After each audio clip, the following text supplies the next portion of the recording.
سلامات كبرات تعزبتي نايل معنتي مرباتنا أبز محرام ميديا أزرار تزغنو زعباتات بحبار كنكاتاتلنا برقينا حامود فحفحاتي ومشكلتي هو እማ መንግስቲ ኤርትራ ኣብ ጉዳይ ጸጥታ ቀይሕ ባሕሪ ጂኦ ስትራቴጂያውን ጂኦፖለቲካውን ተኣፋፈነት ኮነ ኣገዳስነት ቀይሕ ባሕሪ ምኽራር ዘልዮ ጉዳይ ኣይኮነን ካብ ግዜ ናብ ግዜ መንቀሳቐሱ እንዳሓየለ ዝኸይድ ዘሎ ጽምዶ ኣብ ኬንያ ናይሮቢ ኣኼባ ምክያዱ ንኹሉ ኣብ ዘዋናን ኬንያውን ዘሎ ነባር ሰላምን መረጋጋን መገዲ ክጸርግ ከም ዝኽእል ተገሊጹ ንልውሕ ዝበለ ግዜ ጽቡቕ ይዕሪፍና ነርና ኢና እቲ ምንታይ ካብ ፍልጠት ዜሮ ዝኾነ ሰብ ክውል እንተበለ ስትር እንተበለ ዝሓሸ ብምባልውን ተደጋጋሚ ኣብ መደባትና ዘርጊሕና ነርና ኢና سلام فتوات تغطتلتي سام يوتيوب channel دحنا ديخم وعب دحنا متصاخم حقها ما انتم كم تسترمدن عم زمرون حدشتن وانا وحبريت حيزنا ابوتانا ترغيبنا عنينا كلهم ببزلهم والسلامكم بزح يبل لي لما انتم كم تلمود ناس channel تحدثكم سبات سبسكرايب لايك شير مغوار اي ترسعوا كسامو داتا مدبنا بحبار تغطلني سناي مكتتا اش خبرات عزبتي كم مخفتي مدب كوننا ون ابز محرام ميديا الزرارب تزغونو زعباتاتني وقدمتهم الزراربتي زعباتات مراينا غنز فيديوزي لايك مغوار اي ترسعوا أركز كبرات تعزبتي كم مخفتي مدب كونا ناون أوز محراو ميديا خزار زنح قداي اتحاد قبل علي برقيد نحمدو بزحات قلدات النات غلد يمزركب استي كافتم قلدات حادة تغتاتي لنا نمرس برقيد نحمد فحفحاتي ومشكنيتي هو حدا خاتس فقاريس انت هيدزبلني روتي ساقعين نتقنزب دواس أنا يسحجي سموصل نادم قلق لك قاعته مسحر حاوي من كمان سلكا وفي مرسيدس بي ام دبليو غزيوه صرفه خان سويتو غواغوب غزي لالو حج نملاجي قال لك ابوታት نغمسلو خلو بانجلش تاول مسلكا this no have heart he buy rodeo this have heart تسقعوا لي سينبلو عشا rodeo غز لبامكا تسقع سمع بلو صخا خو مغبر حج لبم تسقعها سمع مغنياتو نترودي ده حسب كاي غنزم وفي كاي خانو تسقعها سمع صقع شفتوها تغتتلتي نافت زغزل مدبنا ونكوسدكم بزعبا قيح بحرون حادش زوز فيديوني استي تغتاتيلنا نملس እማ መንግስቲ ኤርትራ ኣብ ጉዳይ ጸጥታ ቀይሕ ባሕሪ ጂኦ ስትራቴጂያውን ጂኦፖለቲካውን ተኣፋፈነት ኮነ ኣገዳስነት ቀይሕ ባሕሪ ምኽራር ዘልዮ ጉዳይ ኣይኮነን ታሪኽ ኩነታትን ይኺድ ወይ ጋላበት ናይዚ ኣገራዊ መንገዲ ማይ ዋተር ወይ ይኹን ሓቂፎ ናይ ዘሎ ዞባን ዓለማዊ ጽልዋ ሚዛን እናወሰኸ ዝኸይድ እምበር ዝንኪ ኮነን ከምኡ ስለ ዝኾነ ኸ ንድሕነቱ ክወሃብ ዘለዎ ኣቓልቦ ዝመጣጠኖ ክኸውን ግቡዩ ማዕረ ሚዛን ኣገዳስነትን ናይቲ ጉዳይ ናብ ዝሑል ኩናት ኣለታዊ ሓድጊ ከየስተናዓካ ኣብዚ ዝሓለፈ 30 ዓመታት ጥራይ ብዘይ ቁርዒ ዝንቡ ኣጀንዳታት ዝተኻየደ ዘባውን ዓለማውን ምትእታዋት ኮነ ዕንዳራታት ዝተፈጥረ ኣራግፅን ሕለኽለኻቱን ኣዝዩ ኣተሓሳሳቢ ኩነት ይፈጢሩ ዘሎ ዘባውን ዓለማውን ኣጀንዳታት ዝፈጸሙ ምትእታዋት ግን ብዘይ ኣሳይሳይነት ዘይቤታውያን ተዋሳእቲ ክውን ኣንበያይ ምኾነን ስለ ዝኾነ ኸ ወጻኢ ካብ ስምዒታዊ ህውኽ ግሩህ መቓርቦ እቲ ጉዳይ ሩዙን ዘይስምዒታዊ ኣተኣላልያ ክግበረሉ ርትዓዊ ግድነት እዩ ኣብ ዝተፈላለያ ከባቢታት ዓለም ካብኡ ናብኡን ኣብ ገሩብና በሐቀኛ ሰናይ ድሌት ተበጊሶም ዝምስረቱ ዘባውን ክፍለ ዘባውን ውዳቤታት ውሕዳት ኣይኮኑን ብጭቦ ዘድምዑ ግን ዝወሓድዮም ንጉዳይ ቀይሕ ባሕሪ ቀጥዕነ ምትሓዝ ማእዝን ምሃብን ተባሂሎም ዓውድታት መጽናዕቲ ንምዳብ ኮነ ናይ ምትሕጋዝ ጥርናፈን ምፍጣር ክውሰዱ ጸንሑ ተበግሶታቱን ውሕዳት ኣይኮኑን ብጭቦ ዘድምዑ ግን ዝወሓድዮም ኣብ ናይ ሓባር መረዳእታ ዝተመስረተ ባይታ ምትሕጋዝን ውዳበን መንተኸፍጠር እቲ ጉዳይ ዓቕልን ቀጥዒ ስነ ኣገባብ ምስዓብን ይሓትት ስለዝኻ ዘይሕለል ዕቱብ ቅድመ ምምኻር ግድነት እምበር ሕርያ ኣይኮነን ምምኻር ንህድማ ምስ ከይከውን ግዜን ዕድልን እውን ከይኽስር ምእንቲ ባሕፅሮት እዚ ዝስዕብ ዛዕባ ክኽትል ንእምም ህሉ ኩነታት ቀይሕ ባሕርን ለቐቤታቱን ብኹሉ ማእዝናቱን ማዕዶታቱን በዘይ ዝኾነ ዘውጊ ምግምጋም ክውቅዑ ወይ ክጭበጡ ዝድለዩ ዘለዉ ዕላማታትን ንሸቶታትን ብንጹርነት ምግላጽ ስጋታት ሰላምን ርጋትን ቀይሕ ባሕሪ በደቂቕ ምልላይ ምክዋም ምኽታይ ምግባር ናብ ሃናጺ ዕላማታትን ሸቶታትን ዝበጽሕ ስትራቴጂ ምቕያስ ማዕረቲ ኣወንታ ስጋታትን መመከትን መለለይን ስትራቴጂ ምቕያስ ንኽልቲዩ ስትራቴጂታት ኣጣሚሩ ከተግብር ዝኽእል ዝርዝራዊ ውጥናት ምርቃቕ ናይ ትግባረ ኣወዳድባ መካናይዝም ምውቃር ጸጋታት ምጉስጓስን ኩሉ ዝግበር ኣወዳድባን መዋቕራትን ልዕላውነት አህግራዊ ሕጊ ከም ዝምእዘዝ ምግባር ኩለን ዝምልከተን ሃገራት ናይ ባዕለን ብቑዕ ትካላት ምክልኻልን ሓይሊ ባሕርን ብዘይ መተካእታ ከም ዝሃንፃ ምግባር ኪኖ ዘቤታዊ ዓቕምታትን ብቕዓትን ዝኾነ ብሓበራዊ ሲነርጂ ከም ዝሽፈን ምግባር ኩለን ዝምልከተን ሃገራት ልዕሊ ሓበራዊ ዓቕምን ዝኾነ ወይ ናይ ወፃኢ ምትሕጋዝ ኣብ ዘልዮ ተልእኾ ዕማም ብሓባር ብዝሰማምዓሉ መሰረት ምስ ፈቃደኛታት ናይ ምትሕባር ሕጋዊ ባይታ ፈጢረን ክሰርሓ ንኹሉ እዚ ክቢሉ ዝተዘርዝዩ ዘሎ ነጥብታት ብሞያውነት ዘጽንዕ ኣካላት ሙቓም እምበኣርከስ ክቡራት ተዓዘብቲ ከምቲ ልሙድ ሕጂ ድማ ናፍቶም ሓደሽቲ ሓበሬታትና ክወስደኩም እቶም ሓደሽቲ ሓበሬታትና እውን ኣብ ልዕሊ ጽምዶ እውን ዝካየድ ዘሎ ሓደሽቲ ምዕባለታት እኒው እንታይ ኣብ ዝመስሉ ዝብል ዝርዝር ሓሳባቱ ተኸታቲልና ንመለስ ካብ ግዜ ናብ ግዜ ምንቅስቓሱ እንዳሓየለ ዝኸይድ ዘሎ ጽምዶ ኣብ ኬንያ ናይሮቢ ኣኼባ ምክያዱ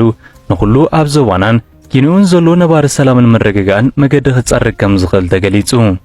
ኣብዚ እዋን እዚ ህዝቢ ቀርኒ ኣፍሪካ ብፍላይ ከዓ ኣብ መንጎ ኤርትራ፣ ሱዳን፣ ኢትዮጵያ ብወገን ክልል ትግራይን ዓፋርን ብተበግሶ ጽምዶ ኣቢሉ ሰላምን መረጋጋእን ብንጥፈት ኣብ ዝስግመሉ ዘሎ እዋን ሕጂ እውን ኣብ ካልእ ናይ ቀርኒ ኣፍሪካ ሃገር ዝኾነት ኬንያ ናይ ጽምዶ ርክብ ከም ዝተኻየደ ተገሊጹ እዚ ናይ ሕጂ ኣብ ኬንያ ናይሮቢ ዝተኻየደ ዳሕራዊ ኣኼባ ነቲ ኣብ ባይታ ዘሎ ካብቲ ኣህዛብቲ ዞባ ዘጋጥሞም ፍሉይ ኩነታት ዝፍጠር ዝተሓላለኸ ኹንነት ሓቅነቱ ንምንጽብራቕ ዝዓለመ ከም ዝኾነ ተሳተፍቲ ናይቲ ርክብ ኣብ ዝሃቦ ሓበሬታ ገሊጾም ካብ ኢትዮጵያ፣ ሶማል፣ ሱዳንን ኤርትራን ዝመጹ ደለይቲ ፍትሒ ዞባ ቀርኒ ኣፍሪካ ኩሎም ኣድላይነትን ኣገዳስነትን ናይቲ ዝሓለፈ ዓመት 2025 ዝጀመረ ርክብ ህዝቢ ምስ ህዝቢ ወይ ጽምዶ ብምትእሳርን ዝገብሮ ኣኼባታት ኣብ ምድንፋዕ ንዕብየት ጽምዶ ኣብ ቀርኒ ኣፍሪካ ተወሳኺ ነዳዲ ከም ዝኾነ ብተወሳኺ ተገሊጹ ተሳተፍቲ ናይዚ ኣብ ሓጺር እዋን ሰፊሕ ተቐባልነት ረኺቡ ዘሎ ጽምዶ ኣብ መንጎ ዝተፈላለዩ ሕብረተሰብ ዝዞባ መረዳእን ምትሕብባርን ብምምዕባል ንሰላምን ሓድነትን እቲ ዞባ ኣብ ሓደጋ ዘእትዉ ናይ ሓባር ተጻባእቲ ንምብዳህ ከይተሓለሉ ይሰርሑ ከም ዘለዎም ዝገልጹ እንተኾነ መንግስቲ ኢትዮጵያ ነዚ ምንቅስቓስ ተቐባልነቱ እንዳሰፍሐ ድሕሪ መምጽኡ ኣብ ኢትዮጵያ ንዝርከቡ ዝተፈላለዩ ወተሃደራዊ ወከልቲ ኣህጉራውያን ትካላት ደብዳቤ ብምልኣኽ ተሪር መጠንቀቕታ ከም ዘመሓላለፊ ዝፍለጥ ኣብ ዝሓለፈ ኣዋርሕ ኣብ ደባት ኤርትራ ከተማ ካርቱም ፖርት ሱዳን ኣብዚ ሕጂ እዋን ድማ ኣብ ናይሮቢ ኬንያ ዝኣመሰላ ወሰንቲ ከተማታት ቀርኒ ኣፍሪካ ርክባት ምክያዱ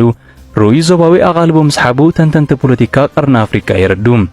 እዞም ፍጻመታት እዚኣቶም ኣብ መንጎ ህዝቢ ቀርኒ ኣፍሪካ ዝካየድ ዘሎ ምዕባልን ሓድሕድ ምትእስሳር ዘጉልሑን ከም ኣገደስቲ መድረኻትን ዘተን ምትሕብባርን ኮይኖም ምህላዎም ነዚ ምንቅስቓስ ብኣወንታ ዝምልከቱ ብስም ጽምዶ ዝግበሩ ዘለዉ ኣኼባታት ከም ኣገደስቲ መድረኻትን ዘተን ምትሕብባርን ኮይኖም ከም ዘገልግሉ ዘለዉ ይገልጽዎ ተሳተፍትን ደለይቲ ፍትሕን ናይዞም ምትእኻባት እውን ተሞክሮታቶምን ፖለቲካዊ ርድኢታቶምን የካፍሉ ብሓባር ኮይኖም ኣብ ምዕባይ ዝምድናታት ህዝቢ ትዞባ ዘተኮረ ኣብ ጎኖም ደው ዝብል መርበብ ሰላም ንምህናጽ ይሰርሑ ከም ዘለዉ ብተወሳኺ ይገልጹ እዚ ምንቅስቓስ እዚ እናዓበየ ኣብ ዝኸደሉ ዘሎ እዋን ንኹሉ ኣብ ዞባናን ኪንውን ዘለዎ ነባሪ ሰላምን መረጋጋእን መገዲ ክጸርግ ዝብል ተስፋ ከም ዘለዎ ተንተንቲ ፖለቲካ ዞባ ብተወሳኺ ይገልጹ ዓጋት ዘይብሉ ጽምዶን ርክባትን ኣብ ኬንያ ናይሮቢ ክካየድ ከኒ ብሰላምን ብዓወትን ከም ዝተዛዘመ ትማላ ሓበሬታን ወፂኦም ተዘርጊሐን ይርከባሎ እዚ ዜናን ሓበሬታን ስወፀ ንብዙሓት ሰባት ኣገራሚ ኮይኑ ይርከብ ጽምዶን ርክባትን ኣብ ዶባት ኤርትራን ክልል ትግራይን ዝጀመረ ናብ ሱዳን ሕጂኻ ኣብ ውሽጢ መሬት ኬንያ ርእሰ ከተማ ናይቲ ሃገር ናይሮቢ ክካየድ ከኒ ኣብዚ ተኻይዱ ዝርከብ ዘሎ ጽምዶን ርክባትን ቅድሚ ሕጂ ኣብ ጽምዶ ዘይተሳተፉ ኣህዛብ ኢትዮጵያ ተሳተፍቲ ኮይኖም ይርከብለው ዓጋቲ ዘይብሉ ጽምዶ ድሮ መሬት ኬንያ ኣቲ ይርከብ ባጫ ደበሌ ኣብ ኬንያ ብምዃን ክዕገርግር ይቐኒዩ ባጫ ደበሌ ኣምባሳደር ናይ ኢትዮጵያ ኣብ ኬንያ ብምዃን እናሰርሐ ዝርከብ ዘሎ እዩ ምስ ቢቢሲ ቋንቋ ኣምሓርኛ ብምቕራብ ንላላውነት ኤርትራ ክገህፅን ነጋሪት ኩናት ክሃርም ይቐኒዩ ባጫ ደበሌ ወየዳ ፀገሙ ዘይተረዳናዮ ኮይና እምበር ኣወል ስዒድ ኣብ ውሽጢ ገዙ ኮይኑ ጽምዶን ርክባትን ከካይድ ስለ ዝቐናዩ ባጫ ደበሌ ነብሱ ነጊርዎ ክጣራዕን ክዕገርግርን ቀኒዩ መን ይፈልጥ ዝቕፅል ጽምዶን ርክባትን ኣብ 4 ኪሎን ከተማ ኣዲስ ኣበባን ይካየድ ኸውን ከም በዓል ባጫ ደበሌ ዝኣመሰሉ ዕቡዳት ሰበስልጣን ናይ ስርዓት ብልጽግና ጽምዶን ርክባትን ቀኒ ዝብል ከምዚ ዓይነት ዜናታት ምስ ወፀ ዝሕዝዎን ዝጭብጥዎን ጠፊእዎም ይርከብ ጽምዶ ከም ዘላታት ቐፅል ሽፍቶ ተኸታተልቲ ኣብ ናይ መጨረሻ መደብና እውን በፂሕና ኣለና እቲ ናይ መጨረሻ መደብና ፍልይ ዘብለው ብዛዕባ ብርጌድ ንሓመድ እውን ሓድሽ ዝተለቐቐ ሓበሬታኒ እስቲ እንታይ ይመስል ተኸታቲልና ንመለስ ንንውሕ ዝበለ ግዜ ጽቡቕ ይዕሪፍና ነርና ኢና እቲ ምንታይ ካብ ፍልጠት ዜሮ ዝኾነ ሰብ ክውል እንተበለ ስትር እንተበለ ዝሓሸ ብምባልውን ተደጋጋሚ ኣብ መደባትና ዘርጊሕና ነርና ኢና እንታይ ንምባል ቆባቢልኩም ንለኹም ኣይተ በትስዋና ሕጅውን ፋሕ ዝበለ ሓሳባት ሒዙ መጺኡ ኣብዚ ማሕበራዊ ሚድያ ጠንቀል ዓልዓ ክብል ኢሉ መጺሎሞ ኣድጊ ምዃኑ ከይተርፎ ንስ ጠንቀል ዓልዓ ክብል ዝሓሰቦ እቲ ንቑሕ ህዝቢ ግን ተተሰኪሙ ሰላጣ የምስለሎ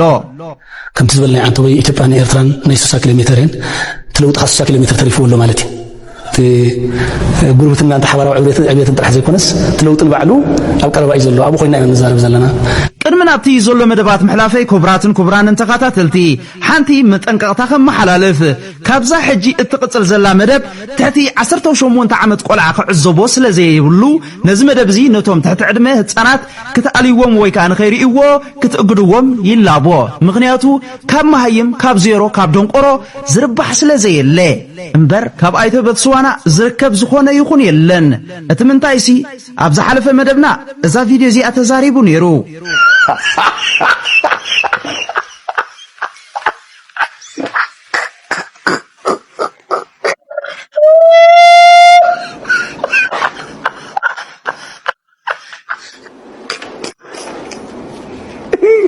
viewers apologize I'm going ሕጂ ካብኡ ግድድ ዝበለ ንኤርትራን ኢትዮጵያን ኣብ ሕልሙ ባዕሉ ስለዘላገበን ናይ 60 ኪሎ ሜትር ፍልልይ ወይ ከዓ ርሕቀት ዘለዎን ይብለና ኣሎ እንተ ሓሲብናዮ ካብ አዲስ አበባ ክሳብ አስመራ ወይ ከዓ ካብ አስመራ ክሳብ አዲስ አበባ 60 ኪሎ ሜትር እዩ በየናይ ዓይነት አቆጻጽራ ቆጽር ግን እንደዒ ቀዲመ ግን ብልጽግና በዓሉ ዕለትና እዩ ሕጂ ከዓ ትረዝቕ ፋራ አኪቡ መጺና ግንባር ሓንጨ መንጪ ዓብስምን ዝናን ዝነበሮም መራሕቲ ጀባ ከም በዓል አሕመድ መሐመድ ናስር ዓብደላ አድሪስ ወዘተ ዳሕሩን ዓብስምን ዝናን ዝነበሮም ገለ ዝመስሎሞ አባላት ህዝባዊ ግንባር ኣብ ጎኒ ስርዓት ይወደግ ነበር ኮይኖም ጫፍ ዓቢ ክሕለቶም አርኤሙናዮም ዳሕር ግን ንሶም የለው አሻቀልቶም ይወደጉን ሞይታ ሀገር ግን አይፋል ኦሜጋን ኮይና ክብራ ደሊባ ለላውነታ ውሒሳ ንፖለቲካዊ መድረኽ ዞባናን ቀርን ቀይሕ ባሕርን ትቁልሰላ እዞም ሕጂ ዘለው ደንበዕነ ድማ ጫፍ ክሕለቶም ነቶም ንቃለሰልካ ኣለና ዝብልዎ ኩብኩብታ ኣብታ ናይ መወዳእታ ዕላምኦም አንድነት ምስ ወሮሞ አግሂዶምሎም ኣለዎ ካብ ጸባ ዘይተረኽበስ ካብ ማይ ጸባ ዓቕምኻ ዘይምልካዕ ሰበብ ግን በብሓደ ቁማር ስለዘይዋጸና ከምታ ካብተን ቤን ቀርኖም ሰቢርና حفيسنا أتاوش تاجر غيرنا يوم زنبرنا حنش منشي كم أسرح يقلنا نقفا براسي صندو يتعزم أي بيجي لتبرع حزب أي بيجي مصفور لبس متابع للبنان كبير للرجل على ما تشوفه يتقبل استماع يتبع حزب دمو የህዝብ ተልእኮ ያለው ድርጅት አውቆ ካወቀ በኋላ ደግሞ ደግፎ ወደ ዓላማችን እንድሳካ ለማድረግ ነው እዚህ እድል ተጠቅመን ጥሪያችን ማስተላለፍ زيرو فلتت شح دفرت هجرات وعل كيدان كأتوا خلوا لولاونة عقبن تقمن زو حصالو سمعي جبرا سلازي لولاونة هجرت يحسو زينا وتخجبت زهندت قربيت نايت تكمنت زي كونه نايوان تحطو زل عليه بزل على حطو حقوساتنا مبال دروبشنت رايو حق بحري لو اوف سي نتن ودب زي بلن هجرات نايت تكمنت من قدي زطات حو عليو ازو علك انتن جماجم بحري زلون هجرات لولاونة بزيتن كف من قدي زفقد وعليو هجر إثيوبيا فريمات لخنسا بتوعل كتقيد سلازي تدلي سد هاجر كوينا لا سلازي ابزق زيزين هاجر إثيوبيا ناي مريت كان بحركان كتمت مفقاد بوليتيكاو عشنت دربشنت يو كدعاتن ويطوتاتن كال انت ترفه بزي كنا مسغنكم يغبا يغني لنا ابقى حشاكم يوعلنا ابطبق يملس نعبنت ارتراي فرماتلون UN كلوس بحالالو United Nations Convention on the Law of the Sea زبل على سوسان شو متن هاجرات سفرمو حقله إثيوبيا أكل زي وعليا إرترا شفت سرعة لزلوا يفرمطر مخنياتو أبزخون كيدان كأتو زيد اللي سرعتي زلوا حراي أبزي قرب حاوبين الجرس غير إن كان لايك الأرنة كائنا مالتي مخنياتو أبزي زمت أخيو نتبي بزعبا أرتيكل ناي Nation Conviction of the Law the Sea قليل كازمت أخيو نتفاتالو مجمرة أبزي سممعت ناي بحري زلوا هجرات 168 هجرات 68 يكون كان جند حن كاب إجرم العسحن كفز بهالالو 168 هجراتين بلاس ناي أوروبا حبرت اتخام عادتي بمقص على أبزي العكانة بي حدش يقرأله نسلم عن تايو بتعمل زجرب حتى يخلي الكام إثيوبيا أبزي ساين جرايكا هو بمسرات إثيوبيا لاند لوكل إذا علات زدمان لاند لوكل زخنا هجرات ناي تتقامنت مسل ويكا كتقاما خمز اللول بلوك نخي كونان كالي انزلت قال الحق له نامنت ارتيكل 128 كتو سوري ارتيكل 125 كتو كست خليخه حراي سلازي ايثيوبيا سلازربا حفريماتلو وجين صبو كالي انتايكا ايرترا ايلكا نزف يرما زي فرملو اتم ايرترا زولو سرعات شفتا سلازغونه ايلكا بمسرته حاوبي نجر زغير ويد اول دي ريسبكت زيوم برومص اي دي خان يركا ام حجه ايدن حج لخاري خيلها اذا شفتا تبرق كتفوتوا معاتو سويكم يكون ابزو كونه تاتوا كجمار نكلو نزو علز زي فرما كالوت كابتن عبيت هاجرات صباح لاسك خن نجرك حاوبي نجر زغير يونايتد ستيتس امريكا اي فرمتن ابزا اجريمنت زي كل تنجر يزلو ساين تقبر تخليها امصاسي كاتو يخليه مالتي ساين نابنت يو اس اس ساين ياجرا راتيفايد غنا يقبرت حجي راتيفاي اند ساين كل تستفلالي نجر نابنت امريكا تركي اسرائيل أبزي وعلزي يلوان وما حاوبي نجر زغير إذا مسخ صرحت دليل زلخا أمريكان رغبنا يا مالنا تبلوم زلخا أمريكاويان تروحهم كم زلخا تنجرنا زلخا أمريكاويان سي شفاتو سلوزغو ميديوم أبزو علزي أتو فنزويلا أبزو علزي أتو سلامنتاي مغنياتو أزو علزي سلازي أتها شفتات بحال تكون كاس ما منقصة أمريكا شفتاي مالدي والله العظيم حاوبينا زيا صبغت يا اخونتن نتات دليل زلخا زمدناون حدغنيا بعبي اسرائيل كان شفتات بلا لخا مالتي مغنيات ابزو علزي اتوتن سلازي بزو علات زي اسرائيل ايتقددنا سلازي منغسي ارترا اتوعل زي مفرام ويدما ايثيوبيا اتوعل مفراما نشفتنت ناتين هاستدو انتايدا ناتن ملالات منغسي ارترا انترست يقولني يخون او ايفرمن يخون اتقدم زنبر منغسي لكا زحج زلو ناتو اي دون نو سلازي نفلطو سلازي نغرنا خالص زعباي اتقدم زنبر منالات كم منغسو ابزو قوملو في مجمر تاعي ولا انت زي فريمو قدنا يكون كان مشفتنا طرح تتحيو كفر ما يدلينيا ني ايرترا تقما ايترايل يخو اي جاست اكزامبل از نغرا كازلو سلازي زازم صحيا موغوت حاوبينا فتصيما تخكل ايكونات لعلو كل خاصان شو متن هاجرات ايكونان انتايدا 168 هاجراتين ازغن اجرام ነገር አይኮነ مغنياتو كاب كم تزبنيا كاب اجري افسل زعنكا امباركسكو برات تعذبتنا الى معلت مدباتنا እንደዚህ መስሉን يرم كم استماركم حدشتن وانا وحبريتا كم درخكم تسفاي قبل حساسيتكم ابوتا كومنت اقمط لي قصال بخبزي معلت مدبات كم درخب انا ابزق لكم سسنا ينولكم تشاو